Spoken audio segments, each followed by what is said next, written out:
الحمد لله وكفى والسلام على عباده الذين اصطفى أما بعد فأعوذ بالله من الشيطان الرجيم بسم الله الرحمن الرحيم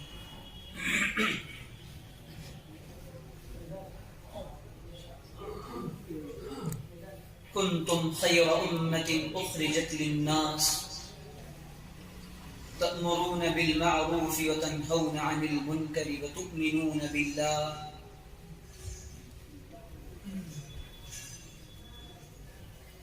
وقال النبي صلى الله عليه وسلم من رأى منكم منكرا فليغيره بيده فإن لم يستطع فبلسانه وإن لم يستطع فبقلبه وذلك أضعف الإيمان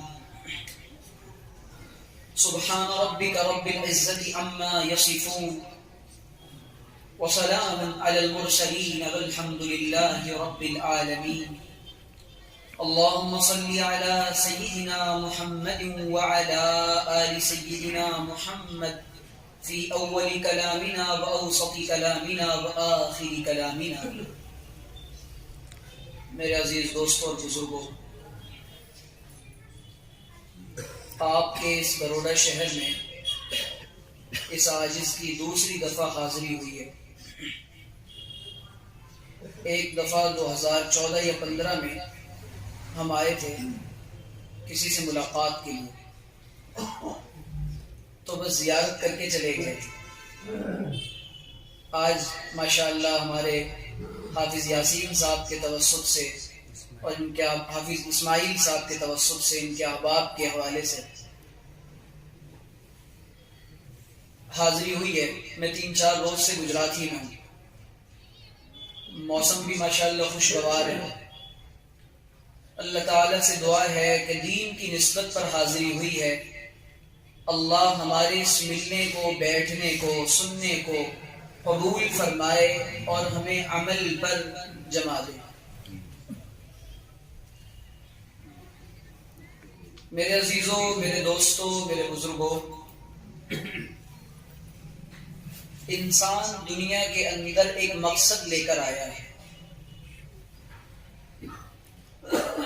اس پوری کائنات کے اندر جتنی چیزوں پر انسان نظر ڈال سکتا ہے ڈالے اور غور کرے.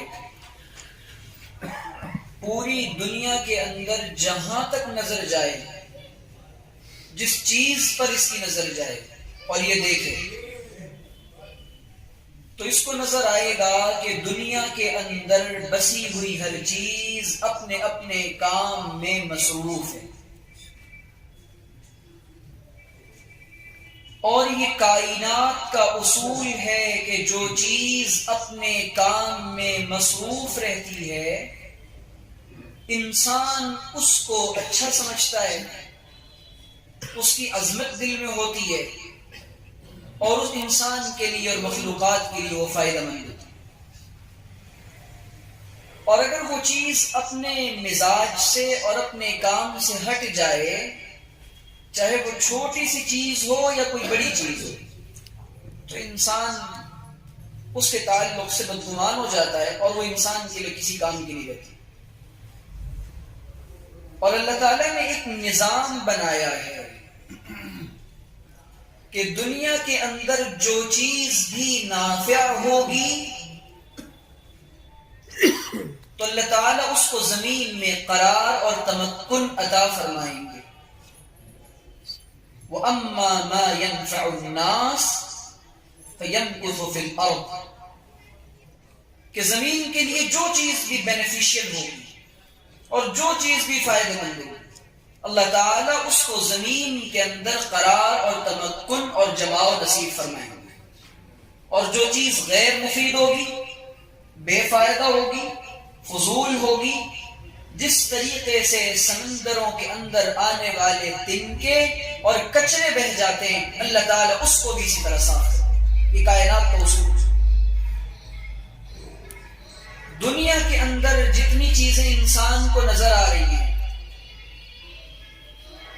یہ تمام چیزیں اپنے اپنے کام میں لگی، تو ظاہر ہے کہ جب یہ چیزیں اپنے کاموں میں لگی ہوئی ہیں اور ان کا اپنا ایک مقصد ہے، تو جس انسان کے لیے کائنات کے نظام کو اللہ تعالی نے بنایا ہے، اس انسان کا کوئی مقصد ہے یا نہیں؟ یہ سوال پیدا ہوتا ہے۔ پھر اللہ تعالیٰ نے انسانوں کے مقصد کو بھی بتا دیا کہ دنیا کی جتنی چیزیں ہیں وہ تمہاری اپنی خادم ہیں، اور انسان کو اللہ تعالیٰ نے مخدوم بنایا ہے۔ اب مثال کے طور پہ دنیا میں 18,000 سے زیادہ مخلوقات ہیں۔ ان تمام مخلوقات کے اندر ہم دیکھیں کہ اللہ کو سب سے زیادہ کون پسند ہے۔ یہ بات تو قرآن اور حدیث سے ثابت ہے کہ انسان پسند ہے، لیکن عقل کی کسوٹی اور عقل کی میزان پر اگر پرکھیں تب بھی انسان سے زیادہ اللہ کو کوئی اور پسند نہیں ہو سکتا، کیونکہ انسان ہی اصل میں اس کائنات کی تخلیق کی وجہ اور باعث ہے۔ اگر زمانے کے اندر انسانوں کو پیدا نہ کرنا ہوتا، حضرت آدم کو نہ بنانا ہوتا، اور جناب محمد رسول اللہ صلی اللہ علیہ وسلم کو نہ بنانا ہوتا، تو اللہ تعالیٰ کائنات کے نظام کو نہیں بناتا۔ اور انسان کا اتنا مقام بنا دیا، اتنا مقام بڑھا دیا اللہ تعالیٰ نے کہ ابلیس کو جو معلم الملائکہ ہے اور سید الملائکہ ہے، اس کو کہا جا رہا ہے کہ سجدہ کرنا۔ یہ انسان کا مقام ہے، اور قرآن کہہ رہا ہے وَلَقَدْ كَرَّمْنَا بَنِي آدم، ہم نے آدم کی اولاد کو تکریم اور شرف اور عزت بخشا ہے۔ کیسے؟ مثال کے طور پہ آپ دیکھیں، کچھ لوگ یہ کہتے ہیں کہ دنیا انسانوں کے لیے نہیں بنی، اور انسان پہلے بندر تھا۔ ڈارون نے یہ تھیوری اور یہ نظریہ پیش کیا تھا کہ دھیرے دھیرے انسان کا ارتقاء ہوا ہے اور یہ بندر سے انسان بنا ہے۔ تو یہ عجیب بات ہے اور عقل میں نہ آنے والی بات ہے کہ اللہ تعالیٰ بندر کے لیے تو سورج اور چاندنی بنائے گا، اللہ تعالیٰ بندر کے لیے تو صرف آسمان سے بارش کو اتنی بڑی تعداد میں نہیں برسائے گا، ورنہ بندر پہلے بھی تھے، بندر آج بھی ہیں۔ سارے بندر اگر دنیا میں ہوں تب بھی کوئی فرق نہیں پڑتا، اور سارے مر جائیں تب بھی کوئی فرق نہیں پڑتا۔ لیکن انسانوں کی ہر ایکٹیویٹی اور ہر عمل سے نظام کائنات پر فرق پڑتا ہے۔ اب اللہ تعالیٰ نے اور انسانوں کی پیدائش اور انسانوں کی تخلیق کے مرحلے کو جس انداز اور جس ترتیب سے بیان کیا ہے، دنیا کی کسی مخلوق کو اس ترتیب سے بیان نہیں کیا۔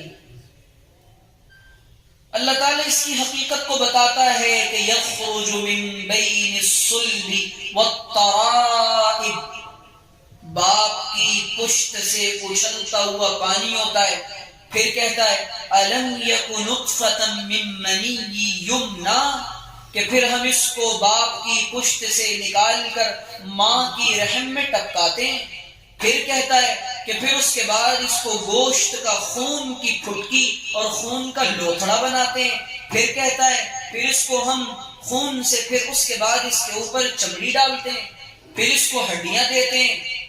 اللہ تعالیٰ انسان کی تخلیق کے مرحلے کو تفصیل سے ترتیب وار بیان کر رہا ہے، اور کسی مخلوق کو اتنی ترتیب سے نہیں بیان کر رہا اس کی تخلیق کے مرحلے کو۔ جس سے تعلق ہوتا ہے، جو مقصود ہوتا ہے اس کی تفصیل بیان کی جاتی ہے، اور جو مقصود نہیں ہوتا اس کے بارے میں کہا جاتا ہے کہ دنیا کی تمام چیزیں یہ انسانوں کے لیے بنائی ہیں، متاعا لکم ولانعامکم، جو کچھ نظر آ رہا ہے تمہارے لیے، تمہارے چوپائوں کے۔ پھر اللہ تعالیٰ انسان کی حالت کو بیان کرتا ہے هل أتى على الإنسان حين من الدهر لم يكن شيئا مذكورا إنا خلقنا الإنسان من نطفة أمشاج نبتليه فجعلناه سميعا بصيرا. کیا انسان پر وہ زمانہ نہیں آیا جب انسان کوئی قابل ذکر اور قابل تذکرہ چیز نہ تھا؟ دنیا میں آنے کے بعد یہ مقصد حیات کو بھول گیا. ہم یاد دلائیں تجھ کو تو کون ہے، تیری حقیقت کیا ہے؟ اللہ کہتا ہے هل اتى على الانسان حين من الدهر، زمانے میں جب اس کا وجود کوئی نہیں تھا. لم يكن شيئا مذكورا، قابل ذکر چیز نہیں تھا. اور ہم بتائیں تجھ کو کیسے پیدا کیا ہے؟ پھر اللہ تعالیٰ انسان کو اس کی حیثیت اور اس کی اوقات یاد دلاتا ہے. دیکھ یہ تیری حیثیت، یہ تیری اوقات. انسان کا جو وجود ہے یہ دو چیزوں سے مرکب ہے، روح اور جسم. اور اللہ تعالیٰ نے روح کو بنایا ہے عالم امر سے. اس کا تعلق براہ راست خداوند قدوس سے. اور اللہ کا مطالبہ انسانوں سے جسم پر محنت کا نہیں ہے. اللہ کا مطالبہ انسانوں سے جسم کی محنت کا نہیں ہے. جسم اصل نہیں ہے. اصل اللہ کا مطالبہ انسانوں سے روح کی محنت کا ہے، روح کے پاکیزہ بنانے کا. عجیب بات ہے کہ اللہ تعالیٰ نے قسمیں کھانے کے بعد والشمس وضحاها والقمر اذا تلاها والنهار اذا جلاها، یہ قسمیں کھانے کے بعد اللہ کہتا ہے قد افلح من زکاها، قد افلح من زکاها. جانتے ہو کامیاب انسان کون ہے؟ ہماری نظر میں کامیاب لوگوں کا معیار کیا ہے، اور کامیابی کا لیول کیا ہے، اور کامیابی کس کو کہتے ہیں، سکسس کیا ہے؟ اللہ تعالیٰ بیان کرتا قد افلح من زکاها، جو اپنے نفوس کا تزکیہ کر لے اور اپنے دل کو پاک کر لے. پھر ایک تو یہ کہ اصل انسان ہے. پھر انسانوں میں اللہ تعالیٰ نے فرق مراتب رکھا، پھر ان میں مذاہب کا فرق رکھا، اور ان انسانوں میں سب سے زیادہ محبوب اللہ کو ایمان والے بندے. کہ اللہ تعالیٰ نے پوری انسانیت کے لیے ہدایت نامہ قرآن اتارا.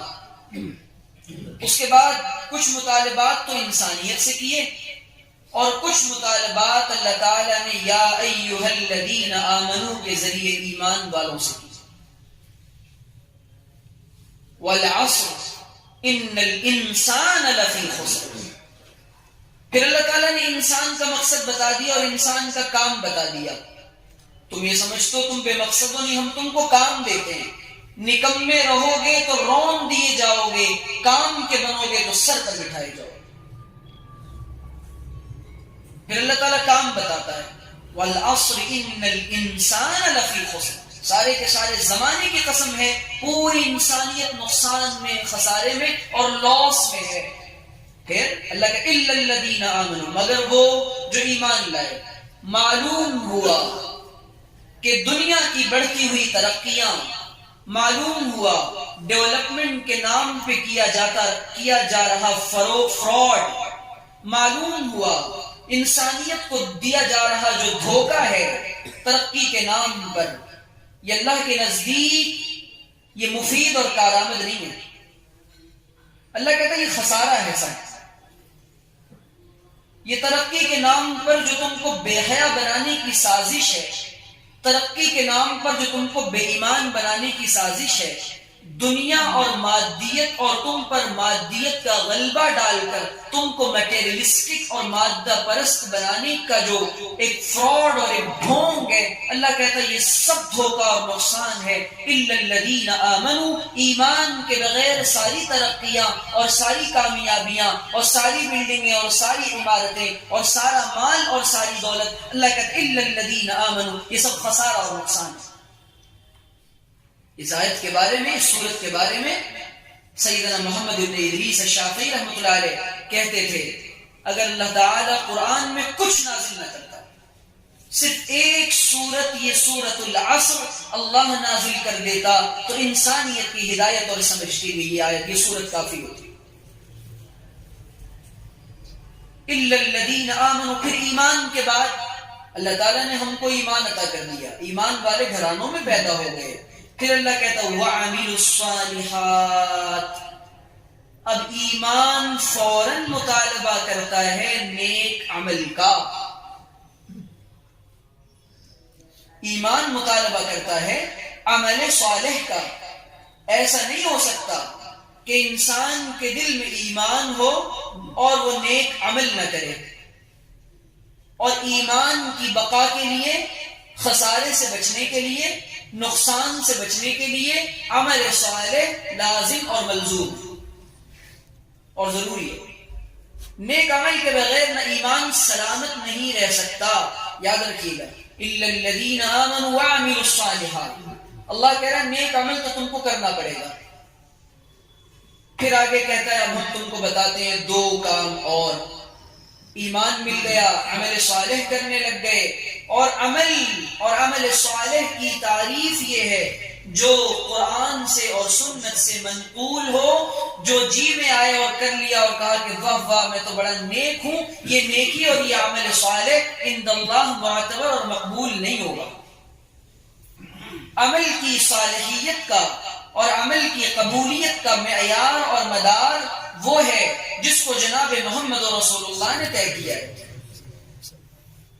جو جی میں آئے وہ کر لیا، جیسی نماز چاہیے ویسی پڑھ لی، سجدوں میں گئے، دل اور دماغ دکان پہ رکھا ہوا ہے، گھر بار میں رکھا ہوا ہے، ایسا عمل جو بظاہر تو عمل نظر آ رہا ہے، اپنے ظاہر کے اعتبار سے تو عمل ہے، لیکن اس کا اندرون اور اس کی حقیقت سے خالی ہے، وہ عند اللہ مقبول نہیں ہو سکتا، کیونکہ عمل تو وہ مقبول ہوگا جس کا ظاہر اور جس کا اندرون اور جس کی حقیقت وہ پوری کی پوری اس سسٹم اور نہج پر ہو جو جناب محمد رسول اللہ نے سکھلائی۔ الا الذین آمنوا وعملوا الصالحات، پھر اللہ کہتا ہے وتواصوا بالحق، تواصی بالحق کریں اور صبر کی تلقین کرنے والے ہوں، یہ دو کام امت مسلمہ کا اور یا ایھا الذین آمنوا والوں سے مطالبہ ہے، ایمان والوں سے بھی مطالبہ ہے، ایمان پر جمنے کا۔ اور پھر اللہ کہہ رہا ہے ایمان کون سا ایمان، تم کس ایمان کی بات کر رہے ہو؟ تم جب حالات دیکھتے ہو تو ڈگمگا جاتے ہو، تمہارے اوپر مال کی تنگی آتی ہے تو تم اللہ سے تعلق اور رشتہ توڑ دیتے ہو، تمہارے یہاں اولادوں کی موتیں ہوتی ہیں تم اپنی زبان سے شکوے کرتے ہو۔ صحابہ کا مزاج یہ تھا کہ ان کے سامنے حالات سنگین ہیں، اور ان سنگین حالات میں وہ حضرات صحابہ، ان کا معاملہ یہ ہے وَعَلَىٰ رَبِّهِمْ يَتَوَكَّلُونَ، وہ صرف اللہ کی ذات پر بھروسہ کرتے۔ اسی لیے قرآن جب ان کی حالت کو دیکھتا ہے کہ جب وہ تنگی کے عالم میں تب بھی ان کا مرجع اور ان کا مقصود اللہ ہے، وہ غم کے عالم میں تب بھی اللہ سے لو لگا رہے ہیں، وہ حالات کا شکار ہیں تب بھی اللہ سے لو لگا رہے ہیں، اور جب ان کے قدموں کے اندر قیصر اور کسریٰ کے تاج اور کنگن پڑے تب بھی وہ حضرات صحابہ اللہ کو نہیں بھولتے۔ اسی لیے قرآن کہتا ہے آمنو، ایمان ہمیں مطلوب ہے لیکن تمہارا سڑا ہوا گلا ہوا ایمان مطلوب نہیں ہے۔ اللہ کہتا ہے ان لوگوں جیسا جو لوگ تھے واقعی میں اور لوگ کہلانے کے حقدار تھے۔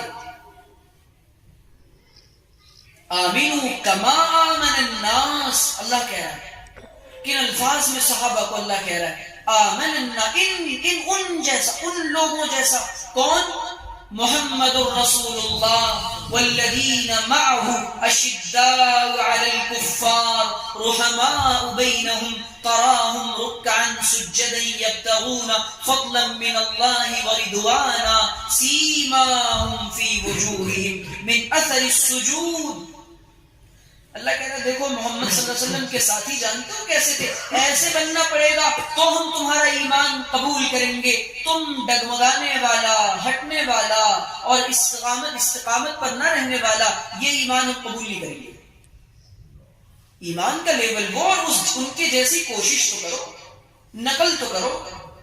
اللہ کہہ رہا ہے ایسا محمد اور حضور کے ساتھیوں جیسا، جو غیروں کے معاملے میں سخت ہیں، آپس میں رحم دل ہیں، اور ان کا حال یہ ہے ان کا ایمان ان کو عمل پر جماتا ہے، اور وہ راتوں کے وقت میں مصلوں پر روتے ہیں اور دن کے وقت میں اللہ کے بندوں کو اللہ سے جوڑتے ہیں. یہ ایمان مطلوب ہے. لیکن ہماری نظر حال یہ ہے، حضرات صحابہ کی سیرت سے ہٹ کر اپنے کاموں پر، اپنی کارگزاریوں پر، اپنے اعمال پر ہم لوگوں نے ان چیزوں سے اطمینان حاصل کر لیا. ہم لوگوں نے ان چیزوں سے اطمینان حاصل کر لیا. وَتَوَاصَوْا بِالْحَقِّ وَتَوَاصَوْا بِالصَّبْرِ. حق بات کی تلقین اور وصیت یہ ایمان والے کا کام ہے. اور ایمان والا اس زمانے کے اندر سب سے زیادہ حق بولنے سے کتراتا ہے. اور حق، سب سے پہلا حق کیا ہے؟ مخلوق پر سب سے پہلا حق یہ ہے اسے اپنے خالق اور مالک کی معرفت اور پہچان ہو.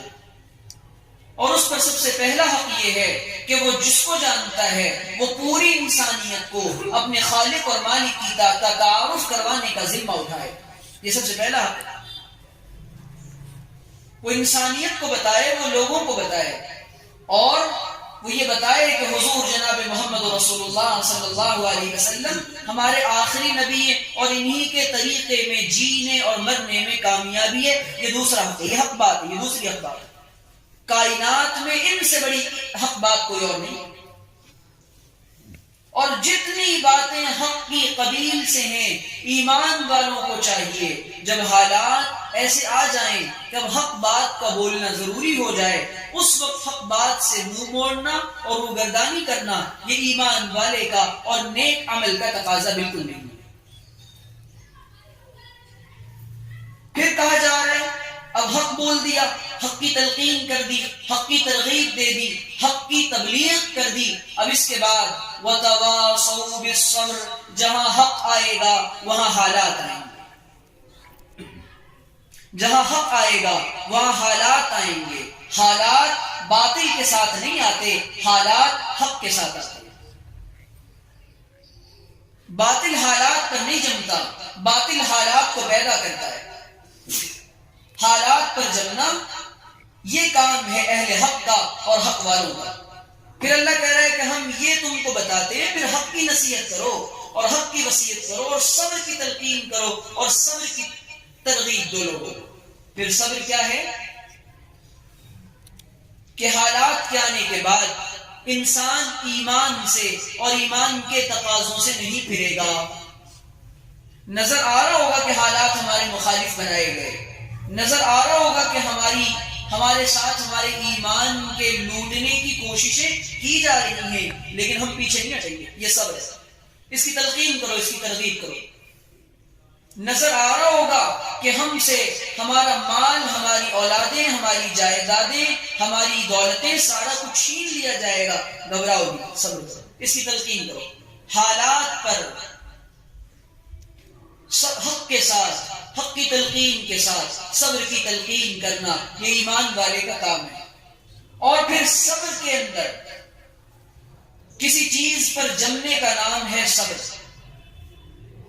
من استوى يوماه فهو مغبون یا من ساواه يومان فهو في الخسران. جس انسان کے 2 دن عمل کے اعتبار سے برابر ہوں وہ گھاٹے اور نقصان میں. ہماری جو حالت کل تھی نمازوں کی وہی آج بھی ہے، ذکر کی کا جو حال کل تھا وہی آج بھی ہے، ایمان کا جو لیول کل تھا وہی آج بھی ہے. عقل مندی کا تقاضا یہ نہیں ہے. کیوں؟ وجہ اس کی کیا ہے کہ ہمارے اندر استقامت نہیں ہے، اور جس کے اندر استقامت نہیں ہوتی اس کا ایمان بڑھتا نہیں ہے بلکہ کمزور ہوتا ہے. ایمان کی بڑھوتری کے لیے اور اضافے کے لیے اعمال صالحہ پر اور اعمال ایمان پر استقامت کے لیے ضروری ہے انسان اعمال کو پابندی سے کرتا ہے. تو میں یہ عرض کرنا چاہتا ہوں میرے عزیزوں، میرے دوستوں، میرے بزرگوں، کہ اللہ تعالیٰ نے یہ جو مختصر سی زندگی دی ہے نا، یہ انسان کو کام کا اور کار آمد بنایا ہے، اور اللہ تعالیٰ نے انسان کے ذمے کام لگایا. پھر اللہ تعالیٰ نے اس امت سے مطالبہ کیا کنتم خیر امت اخرجت للناس. پھر اور کام بتائیں تم، اللہ اور کام دلوا رہے ہوں. امت کہتی ہے ہمارے پاس کام ہی، آنکھیں خراب ہو گئی ہیں، دل نابینا ہو چکے ہیں، دماغ کمزور ہو چکے ہیں، سوچنے سمجھنے کی صلاحیتیں مفقود اور ختم ہو چکی ہیں، اس لیے کام کو کام نہیں سمجھ رہا، اور امت کے پاس جتنے نہ کرنے کے کام ان کو اپنی ذمہ داری اور کام سمجھ رہا ہے.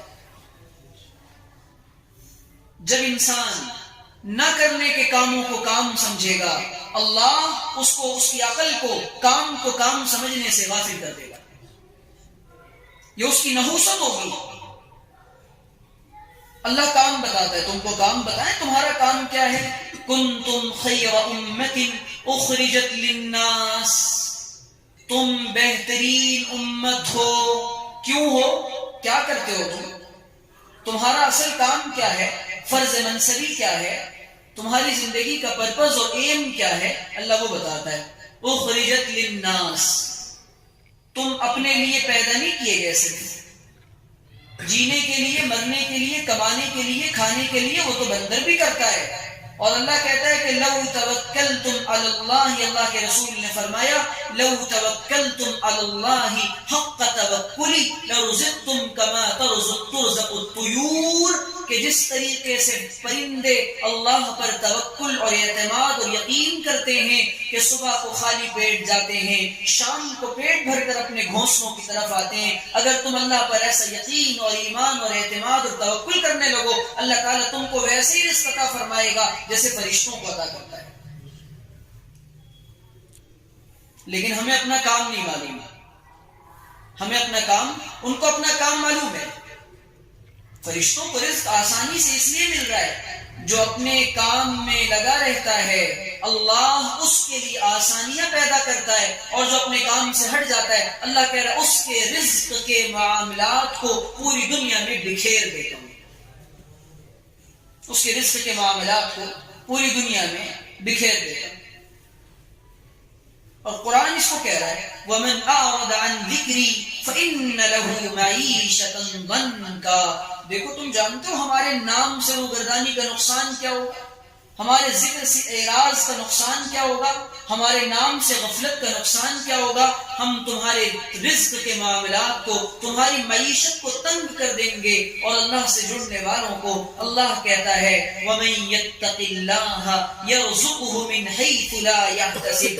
دیکھو جو اللہ سے ڈرے گا، اللہ کا تقوی اختیار کرے گا، اللہ کہہ رہا ہے ایسی جگہ سے رزق عطا فرمائیں گے کہ تمہارے وہم اور تمہارے گمان میں بھی، کیونکہ اپنا کام کر رہا ہے، اپنے مقصد پہ لگا ہوا ہے. انسان کا مقصد ہے اللہ سے ڈرنا اور تقوی اختیار کرنا. یہ مقصد زندگی ہے. بندگی کا اصل تقاضا ہے کہ 100% گناہوں بھری زندگی کو چھوڑ کر 100% تقوی والی زندگی کو اپنائے.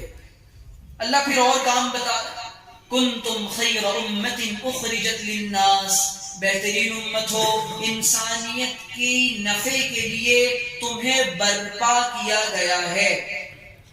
اخرجت نکالی گئی ہو، برزت نہیں، خرجت نہیں، طلعت نہیں، ظہارت نہیں، اخرجت نکالا گیا ہے.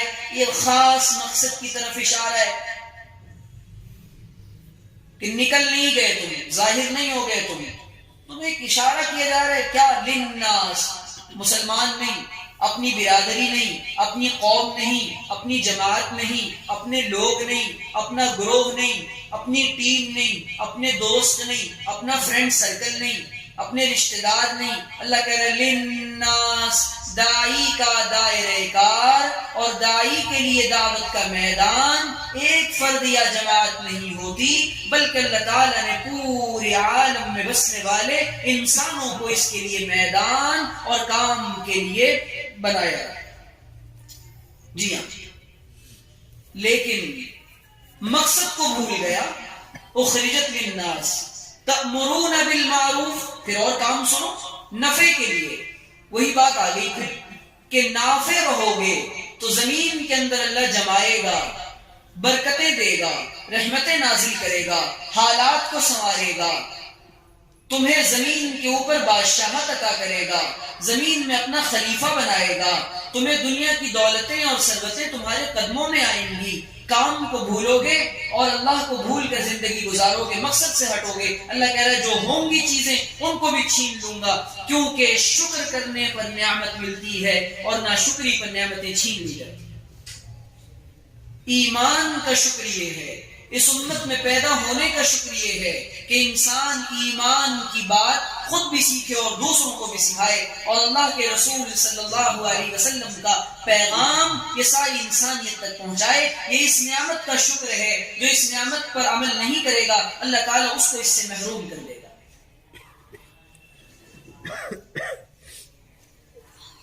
تأمرون بالمعروف، پھر تمہارا کام ہے، اور بتاتے ہیں نیکی کا حکم کرنا یہ تمہارا کام ہے۔ لوگ کہتے ہیں کہنے سننے سے کیا ہوتا ہے؟ اللہ کہہ رہا ہے وَذَكِّرْ فَإِنَّ الذِّكْرَىٰ تَنفَعُ الْمُؤْمِنِينَ، نصیحت کیجئے کہ نصیحت کا کرنا ایمان والوں کو نفع دیتا ہے۔ انسان کہتا ہے کہنے سننے سے کیا ہوگا؟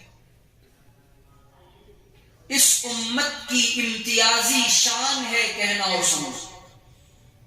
اللہ تعالیٰ نے پرانی جتنی قومیں تھیں ان کو دعوت کا کام اجتماعی طور پہ عطا نہیں کیا، ان کو باضابطہ ان پر یہ چیز نافذ نہیں کی گئی کہ تمہیں یہ کرنا ہی ہے، لیکن انفرادی طور پہ وہ یہ کام کرتے تھے۔ اس کی دلیل اور حوالہ کیا ہے؟ روایات میں آتا ہے کہ بنی اسرائیل میں سے جب کوئی آدمی بگڑتا تھا، شراب پیتا تھا، فحاشی کرتا تھا، گندے کام کرتا تھا، تو دوسرا کہتا دیکھ ایسا نہ کر، اللہ سے ڈر۔ کہتا تھا نا؟ کہتا تھا نہیں، لیکن پرسنلی کہتا تھا، انڈیویجول لیول پر کہتا تھا، اجتماعی لیول پر نہیں کرتا تھا اس کام، اور اس کو اپنی فکر بنا کر نہیں کرتا تھا۔ اور کیا کرتا تھا؟ یہ کہنے کے بعد انہی کے ساتھ اٹھتا تھا، انہی کے ساتھ بیٹھتا تھا۔ تو اللہ کہتا ہے کہ ہم نے ان کے قلوب اور ان کے دل کو آپس میں ملا دیا، اور ان جیسے وہ تھے ویسے ہی وہ ہو گئے، کیونکہ اس کام کی عظمت اس کے دل میں نہیں تھی، ہلکے میں لے کر بس کہہ دیتا۔ اللہ تعالیٰ نے اس امت کی ذمہ داری لگائی ہے کام کی عظمت بھی دل کے اندر ہو، جس کو بتائے عظمت کے ساتھ بتائے، پھر اس کے لیے دعائیں بھی کرے اور پھر اس کی ہدایت کے لیے کوشش بھی کرتا ہے۔ اس امت کی امتیازی شان ہے، یہ امت امت دعوت ہے۔ اللہ تعالیٰ نے اس کے اوپر ذمہ داری نافذ کی ہے۔ ایسا نہیں ہو سکتا کہ کوئی آدمی ایمان والا ہو، عمل صالح کرے، اور اس کے بعد وہ دعوت کے تقاضوں کو پورا نہ کرے، اور اس امت میں پیدا ہونے کا حق وہ اس کا مطلب ادا نہیں کر رہا۔ اس امت میں پیدا ہونے کا حق یہ ہے کہ انسان کو کہنا سننا پڑے گا، چاہے وہ انفرادی کرے، چاہے وہ اجتماعی کرے، چاہے وہ مدرسوں کے ذریعے کرے، چاہے وہ تبلیغ کے ذریعے کرے، چاہے وہ خانقاہوں کے ذریعے کرے، جس طرح بھی کرے اس کو کرنا پڑے۔ اس سے بالکل انسان ہٹ نہیں سکتا اور پیچھے نہیں سکتا۔ تو میں یہ عرض کر رہا تھا میرے عزیزوں، میرے دوستوں، کہ دین کے جتنے کام ہیں یہ سارے کے سارے ہمارے اپنے کام ہیں، اور جب انسان کام کرتا ہے تو اس کو شیطان یہ وسوسہ ڈالتا ہے کہ میں ہی کام کروں۔ یہ بات تو درست ہے کہ وَمَنْ أَحْسَنُ قَوْلًا مِّمَّنْ دَعَا إِلَى اللَّهِ، کہ جو لوگوں کو اللہ کی طرف بلاتا ہے سب سے اچھی بات اس کی ہوتی ہے، لیکن اللہ کی طرف بلانے کا طریقہ وہ ہے جو اللہ کے رسول صلی اللہ علیہ وسلم نے بتایا۔ کیا طریقے ہیں وہ؟ قرآن کی تعلیم بھی طریقہ ہے، نمازوں کی تعلیم بھی طریقہ ہے، ذکر کی تلقین بھی طریقہ ہے، دعوت و تبلیغ کے اندر جانا بھی طریقہ ہے، مؤذن کا اذان کے ذریعے بلانا بھی طریقہ ہے، یہ سارے طریقے ہیں۔ اور دین کے کام کرنے والے آپس میں معاون اور مددگار ہوتے ہیں۔ دین کے کام کرنے والے آپس میں معاون اور مددگار ہوتے ہیں۔ ایسا نہیں ہوتا کہ انسان دین کا کام کرے اور اس کے بعد یہ کہہ دے، اور پھر ایک کیفیت اور آنی چاہیے کہ وقال اننی من المسلمین، اے اللہ آپ ہم سے بلوا رہے ہیں، آپ ہم سے دین کا کام لے رہے ہیں، لیکن اللہ میں بہت چھوٹا انسان ہوں، میں بہت چھوٹا سا عام سا مسلمان اور فرما بردار ہوں، میری کوئی امتیازی شان نہیں ہے، اللہ آپ کا فضل ہے کہ آپ نے ہمیں دین کے کام کے کرنے کی توفیق عطا فرمائی۔ تو پوری دنیا کے جو حالات آج بگڑ رہے ہیں وہ اپنے مقصد سے مسلمان ہٹ گیا اس لیے بگڑ رہے ہیں۔ اگر مسلمانوں کے بچے، مسلمانوں کی عورتیں، مسلمانوں کے نوجوان، مسلمانوں کے بوڑھے اور مسلمانوں کے تمام طبقات کے لوگ اپنے مقصد پر آ جائیں تو حالات بدل جائیں گے۔ اللہ کے رسول صلی اللہ علیہ وسلم کے زمانے میں یہی فکر پیدا ہو گئی تھی کہ اس زمانے میں ہر شخص کو اپنی ذمہ داری کا اور اپنے کام کا اور اپنے مقصد کا استحضار تھا اور خیال تھا، اور ہر کوئی اپنا کام کر رہا۔ اور ہمارے یہاں دین جو زندہ کرنا ہے وہ 100% دنیا کے ہر شعبے میں زندہ کرنا ہے۔ دین کو ہر شعبے میں زندہ کرنا پڑے گا۔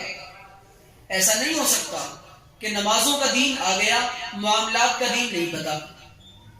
نمازیں تو ماشاءاللہ صبح سے شام تک 2000 رکعتیں پڑھ رہا ہے، لیکن بازار میں جاتے ہی جھوٹ بولتا ہے، بازار میں جاتے ہی ڈنڈی مارتا ہے، بازار میں جاتے ہی سودی کاروبار کرتا ہے، بازار میں جاتے ہی حرام تجارت کرتا ہے۔ اور اس وجہ سے جس طریقے سے انسان کو عبادات کا دین سیکھنے کی ضرورت ہے، دین کے جتنے شعبے ہیں ان تمام شعبوں کا دین سیکھنے کی بھی اتنی ضرورت ہے، ورنہ اسلام کی جو عمارت ہے وہ یہ 5 بنیادوں پر کھڑی ہوئی ہے، 5 دیواروں پر کھڑی ہوئی ہے۔ ایک عمارت بھی اگر کمزور ہوگی، انسان ایمان اور اسلام کے تقاضوں پر پورا عمل کرنے والا نہیں ہوگا۔ معاملات کا دین، پھر اس کے بعد ہماری زوال اور ہماری پستی اور ہماری ذلت اور ہماری رسوائی کے بنیادی وجہ ہمارا اخلاقی دیوالیہ پن، ہمارا اخلاقی دیوالیہ پن، اپنے لوگوں کے ساتھ بھی بد اخلاقی، رشتہ داروں کے ساتھ بد اخلاقی، تعلق والوں کے ساتھ بد اخلاقی، جن کو جانتے ان کے ساتھ، جن کو نہیں جانتے ان کے ساتھ بد اخلاقی، گھر میں بد اخلاقی، جہاں جاتے ہیں وہاں بد اخلاقی۔ اس بد اخلاقی کا نتیجہ یہ ہوا کہ دوسری قومیں جو ہمیں دیکھ کر اور ہمارے مذہب کو دیکھ کر، ہمارے کیریکٹر اور اخلاق کو دیکھ کر کبھی اسلام قبول کرتی تھیں، انہوں نے ہماری بد اخلاقی کی وجہ سے وہ اسلام سے بدزن اور دور ہو گئے۔ یہ نقصان ہوا۔ ہماری زبانوں پر مسلمانوں کی جب تک گالیاں نہ آئیں، سمجھتے ہیں کہ مضبوط آدمی نہیں۔ دوستی جتنی پکی ہوگی اتنی گالیاں آپس میں دیں گے، گھروں کے اندر بیویوں کو گالیاں، بچوں کو گالیاں، یہ ایک اچھے مسلمان کا کام نہیں ہوتا۔ اسی وجہ سے اللہ کے رسول صلی اللہ علیہ وسلم کی گھریلو زندگی کا دین حضرت ام عائشہ نے اور دیگر ازواج نے اور صحابیات نے پہنچایا ہے، ہم کو محروم نہیں رکھا۔ ہم بگڑتے کب ہیں پتہ ہے؟ ہم اس وقت بگڑتے ہیں جب ہماری نظر حضور کی سیرت اور سنت پر نہیں ہوتی اور نفس کے تقاضے اور چونچلے پر عمل کرتے ہیں۔ اگر انسان کی شوہر کی نظر حضور کی سیرت پر ہو تو بیویوں کے ساتھ کتنی نرمی کے ساتھ رہے گا، اور اگر بیوی کی نظر حضور کی سیرت پر ہو اور ام عائشہ کی سیرت پر ہو، صحابیات کی زندگی پر ہو، تو بیوی شوہر کے ساتھ کیسے رہے گی؟ لیکن ہماری نظر پورے دین پر نہیں ہے، ہم دین پر عمل تو کرنا چاہتے ہیں، لیکن جتنا ہمارے ماحول اور ہمارے معاشرے میں فٹ بیٹھ جائے اتنا عمل کرنا چاہتے ہیں، پورا نہیں کرنا چاہتے۔ یہ تلخ حقیقت ہے۔ اتنے دین پر ویسے عمل کیا جائے گا توڑ مروڑ کر جو ہمارے لیے فٹ ہو جائے، سیٹ ہو جائے، پریشانی نہیں اٹھانی پڑے زیادہ۔ ٹھنڈی بڑھ گئی ہے، فجر کی نماز میں بہت ٹھنڈ لگتی ہے، وضو کر کے مسجد آنا ہے، اب دل کہتا ہے ایسا کرو فجر کو ظہر کے ساتھ پڑھ لینا، دل کہتا ہے ایسا کرو فجر کو ظہر کے ساتھ پڑھ لینا۔ اس دین کی سب سے بنیادی بات یہ ہے، انسان جیسے ہی کلمہ پڑھتا ہے ویسے ہی اقرار کر لیتا ہے اب میری مرضی کچھ بھی نہیں، اللہ اب میں تیری اور تیرے رسول کی پابندی والی اور مرضی والی زندگی گزاروں گا۔ یہ کلمہ اس بات کا اقرار کرواتا ہے۔ تو اپنی مرضی پر چلے گا تو کس کا غلام بنے گا؟ نفس کا غلام بنے گا۔ ایسے لوگوں کے بارے میں قرآن کہتا ہے افرأیت من اتخذ الہہ ہوا، کیا آپ نے دیکھا اس کو جس نے اپنی نفسانی خواہشات کو اور خواہشات نفس کو اپنا پروردگار اور اپنا معبود اور اپنا الہ بنا رکھا ہے، اپنا خدا بنا رکھا ہے، جو جی میں آتا ہے وہ کرتا ہے، جب اٹھنے کا جی کرتا ہے اٹھتا ہے، فجر کی کوئی پابندی نہیں، کاروبار میں جاتا ہے ظہر چھوڑ دیتا ہے، چائے ناشتے کے چکر میں عصر چھوڑ دیتا ہے، دوستوں کی محفل میں مغرب چھوڑ دیتا ہے، پھر گھر جانے کے چکر میں اور بیوی بچوں سے ملنے کے چکر میں دکان بڑھانے کی فکر میں عشاء چھوڑ دیتا ہے۔ تو یہ ہے اس آیت کا مطلب کہ اس نے اپنی خواہشات کو دین بنا۔ اچھا کبھی کبھی پڑھ بھی لیتا ہے کیونکہ مسلمان ہے، یہ خیال پیدا ہوتا ہے دماغ میں کبھی کبھی کہ کلمہ پڑھا ہے بھائی، کبھی کبھی تو جمعہ تو آ جایا کرو، مغرب میں آ جایا کرو، تو یہ خیال اندر سے اس کو اس کا ایمان کہتا ہے کہ نہیں کبھی کبھی پڑھ لو، لوگ تمہیں سمجھیں، ورنہ کہیں ایسا ہو تم مرو تمہیں مسلمانوں کے قبرستان میں دفنایا نہ جائے، تو اس لیے آ جاتا ہے کبھی کبھی۔ روزے کے تعلق سے گرمی کا روزہ آ گیا تو دل کہتا ہے یار گرمی سے اچھا ہوتا اللہ تعالیٰ روزے کو، واقعی ایسے لوگ پیدا ہو گئے جو کہہ رہے ایسا کرو کہ روزے کو شفٹ کر لو ٹھنڈی کے دن، تو کہتا ہاں یہ رائے سب سے اچھی۔ اس کو کہا جا رہا ہے کہ اس انسان نے اپنی خواہشات کو اپنا معبود بنایا۔ حج کرنے کے لیے بڑے پیسے لگتے ہیں، بہت دور جانا پڑتا ہے، ایسا کرو ہر کنٹری والے اپنے لیے ایک بیت اللہ بنا لو، وہیں حج کر لیں، کیا مسئلہ؟ یہ دین ابا اور دادے کا دین نہیں ہے، یہ دین کائنات کے چلانے والے اور ہم سب کے پیدا کرنے والے کا دین ہے۔ طریقہ وہ معتبر ہوگا اور نیکی وہ معتبر ہوگی جو خدا کے حکم اور جناب محمد رسول اللہ صلی اللہ علیہ وسلم کے نورانی اور پاکیزہ طریقے پر کی جائے گی۔ ہماری جو محنت ہے نا وہ اپنی ذات پر نہیں ہے، ہماری محنت اپنی ذات پر نہیں ہے۔ انسان یہ سارے کام کرے لیکن نظر اپنی ذات پر رکھے، چونکہ ہر انسان مر کر اپنی قبر میں جائے گا، میں اپنی قبر میں جاؤں گا، آپ اپنی قبر میں جائیں گے، وہ اپنی قبر میں جائیں گے، ہر کوئی، بیوی اپنی قبر میں، بچے اپنی قبر میں۔ تو ایک بات تو یہ کہ اپنی دوسروں کی دنیا بنانے کے لیے اور دوسروں کی دنیا کو سنوارنے کے لیے ایسا کام نہ کریں کہ جس سے ہماری آخرت کا نقصان ہو جائے۔ ایک بات، لا طاعت لمخلوق فی معصیت الخالق، لوگ کہیں کہ یہ اچھا یہ صحیح ہے کر لو لیکن مخلوق کی اطاعت نہیں کی جائے گی۔ دوسری بات یہ، انسان کو ہر وقت اپنا خیال ہو کہ مجھے اللہ کے سامنے اس عمل کا نتیجہ کیا ہوگا اور مجھے اللہ کے سامنے جواب دینا، یہ دو باتیں، اور روزانہ اپنا محاسبہ اور اپنا جائزہ، اور اس پر جمنے کے لیے نیک صحبتیں، نیک مجلسوں کا اہتمام، دین کے راستوں میں آنا جانا، یہ کام، اور پھر یہ کہ اپنی حالت کو برقرار رکھنے کے لیے اور اللہ سے تعلق پیدا کرنے کے لیے ذکر کی پابندی۔ جو دل ذکر کرتا ہے اللہ اس کو نورانی بنا لیتے ہیں، اور جو ذکر نہیں کرتا وہ دل مردہ ہو جاتا ہے، وہ انسان ہی مردے کی طرح ہے۔ اسی لیے روزانہ صبح شام کی 3 تسبیحات کی پابندی کرنا چاہیے، اور اللہ تعالیٰ سے روزانہ رات میں بیٹھ کر روحانی ترقی کے لیے یہ محاسبہ کرنا چاہیے، آج میں نے کتنا عمل اللہ کی رضا کے لیے کیا اور کون سا عمل اللہ کی ناراضگی کے لیے کیا۔ اتنا کریں گے انشاءاللہ تو اللہ نے چاہا تو اللہ تعالیٰ ہم سب کو قبول کرے گا۔ وآخر دعوانا ان الحمدللہ رب العالمین۔ بھائی اب دیکھو یہ سب سیکھنا 1 گھنٹے کی مجلس میں تو ہو نہیں سکتا، اس کے لیے تو وقت لگانا پڑتا ہے، ٹائم دینا پڑتا ہے، یہ ساری باتیں تو انشاءاللہ ابھی تشکیل ہوگی.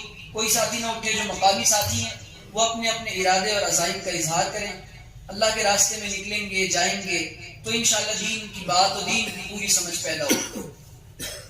بتاؤ اس کے ساری تفصیل سے بات تو ہمارے سامنے آ گئی، پھٹافٹ اجائن کرے تاکہ دعا ہو جائے.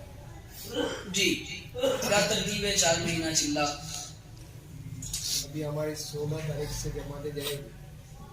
اتراکھنڈ 16 جنوری سے سب جماعتیں روانہ ہوگی. ماشاءاللہ. اگر کسی کا نقد ارادہ ہو رہا ہے 4 مہینے یا 40 دن تو بتاؤ. بہت سارے ایسے بزنس والے بھی ہیں جیسے کہ اے سی فریج وغیرہ بزنس والے ہیں، ابھی ان کے لیے آسانیاں ہیں. ہمارے محلے میں کافی ہے موجود، اس میں کوئی ہے نہیں. سب نیت کرتے ہیں انشاءاللہ جلد سے جلد. ہمارا وقت باقی تو لگائیے، رات بھی نقد دین کو سیکھنے کے لیے وقت لگائیں گے انشاءاللہ. نقد تشکیل یہ ہے کہ ہماری 14-15 جنوری سے جو ہے 3 دن کی جماعت جائے گی. مستورات کی جماعت بھی آئے گی اور انشاءاللہ مردوں کی جماعت بھی جائے گی. بمبئی سے میں اتنی دور سے آیا ہوں تو کم از کم ایک نقد جماعت دے دو انشاءاللہ 4 جماعت کے ماشاءاللہ. ابھی فوراً. ہاں. ہاں جی بتائیے ساتھی. ارادہ کرو، عزم کرو، بس اللہ قبول کرے گا، آسان کرے گا. میں گھر سے انشاءاللہ ماشاءاللہ اللہ قبول سلمان انشاءاللہ میں ہمارے اس میں نہیں کرے گا انشاءاللہ. اور بتائیں بھائی ساتھی. اور بھی بتاؤ. مختصر ہمارے یاسین پٹیل صاحب چلے گئے. ماشاءاللہ. لکھو 3-4 سال چکریا سے 3 سال لکھو. مسجد سے 3 سال.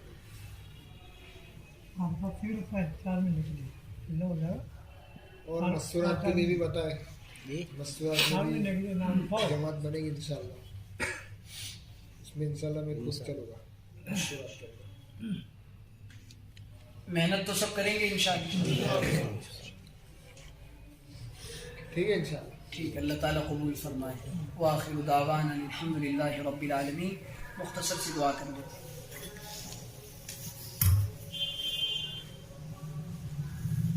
الحمد لله رب العالمين والصلاة والسلام على سيد الأنبياء والمرسلين وعلى آله وأصحابه وأهل بيته أجمعين ومن تبعهم بإحسان إلى يوم الدين. اللهم صل على سيدنا محمد المعدن الجود والكرم. اللهم اغفر لنا ذنوبنا يا رب العالمين. اللهم لا نحصي ثناء عليك أنت كما أثنيت على نفسك. اے پیارے اللہ، ہم آپ کے عاجز اور مسکین بندے آپ کے دربار میں حاضر ہیں.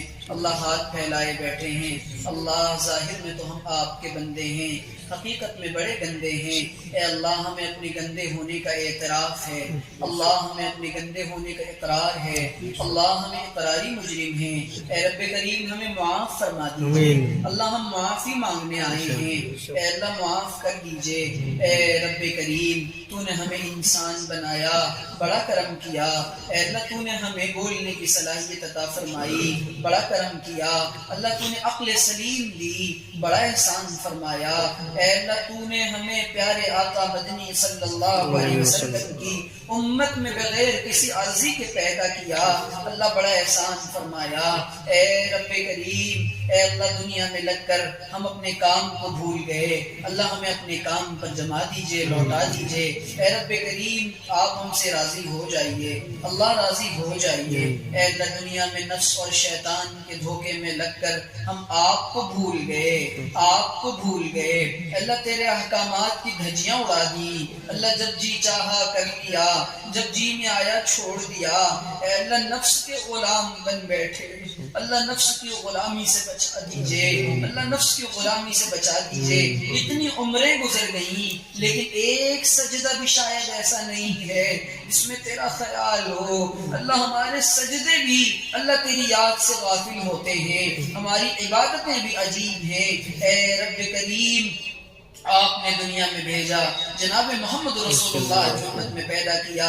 اللہ آپ نے ہمارے گناہوں کو دیکھنے کے باوجود ہمیں سزا نہیں دی. اللہ آپ کا کرم ہے، جیسے آپ نے اب تک نبھائے رکھا ہے اے اللہ موت تک نبھائے رکھنا.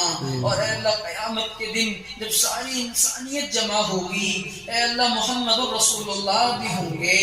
اللہ ہمارے حضور کے سامنے ہمیں عذاب نہ دینا، ہماری جہنم کے فیصلے نہ کرنا.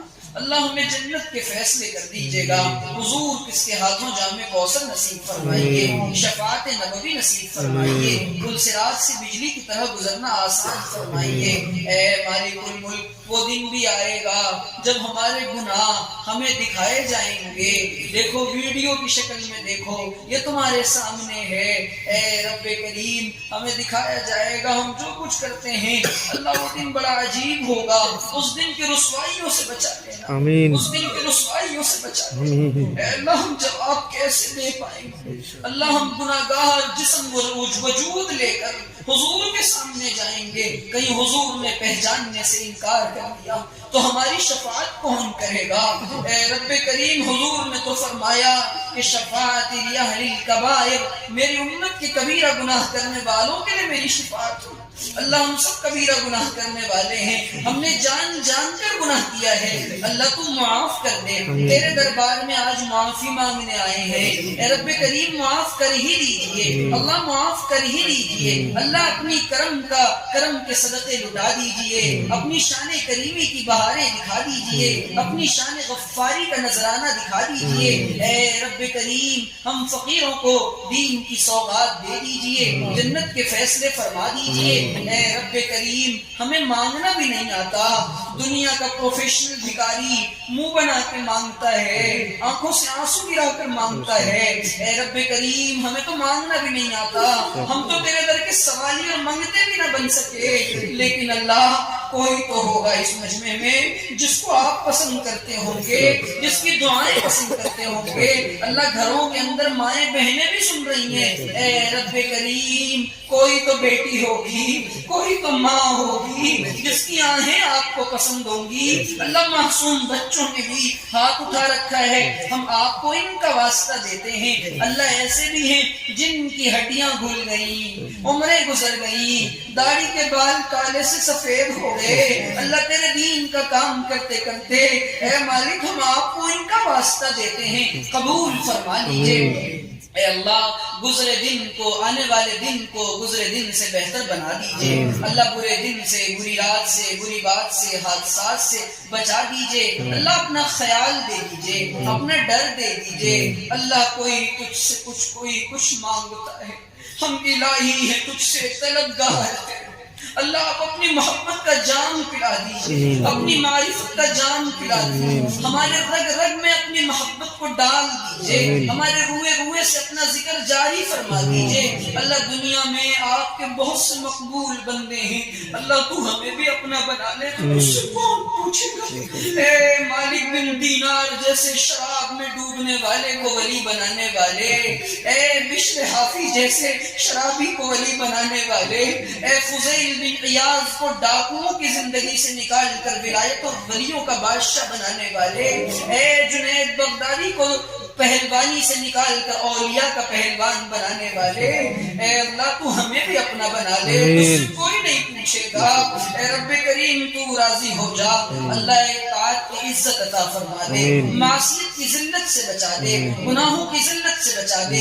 اللہ گناہ کر کر کے اب تھک چکے ہیں، اب اپنی رحمت کی رسی پھینک کر گناہوں کے دلدل سے نکال کر آغوش رحمت میں لے لیجئے. اللہ لے لیجئے. اے رب کریم ہمیں مانگنا نہیں آتا، ہم کیا مانگیں اور کیا نہ مانگیں. اے اللہ امت کے حالات پر رحم کر، آمین. فلسطین کی ماؤں پر رحم کر، شام کی بیٹیوں پر رحم کر دیجئے، برما اور آسام کی لٹی عزتوں پر رحم کر دیجئے، کشمیر کے حق میں بہتر فیصلے فرما دیجئے. اے رب کریم امت مسلمہ بہت پریشان ہے.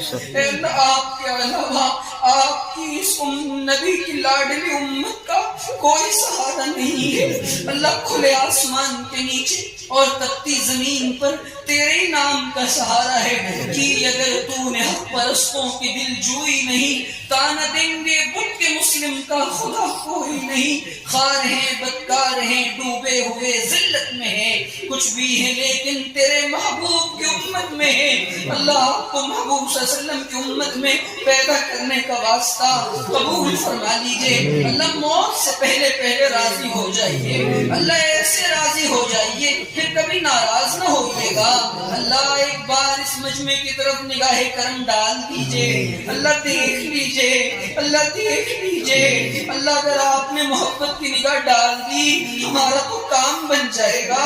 اے رب کریم اپنا ڈر اور در عطا فرما دیجئے۔ اے اللہ دنیا میں جو گزر گئے ان کی مغفرت فرما دیجئے۔ اے اللہ ایک آخری التجا ہے، زمین پر آسمان سے بارش کے جتنے قطرات برسے یا برسیں گے، ریت کے جتنے ذرات ہیں یا ہوں گے، پیڑوں پر پھل پھول پتیوں کلیوں کی جتنی تعداد ہیں یا ہوں گی، اے اللہ مخلوقات کی جتنی تعداد آئیں یا آئیں گی، ان سب سے زیادہ کالی کملی والے پر جس نے ہمارے لیے پتھر کھائے، جس نے اپنے دانت شہید کروائے، اللہ جسے گھسیٹا گیا، اللہ جس نبی کو مارا گیا، اے اللہ اس نبی پر ہم سب فقیروں کی جانب سے ارب سلام کا نذرانہ پیش فرما دیجئے۔ ہم میں سے ایک ایک کا نام لے لے کر اللہ جب ہمارے گندے اعمال حضور کو پہنچتے ہوں گے حضور پر کیا گزرتی ہوگی۔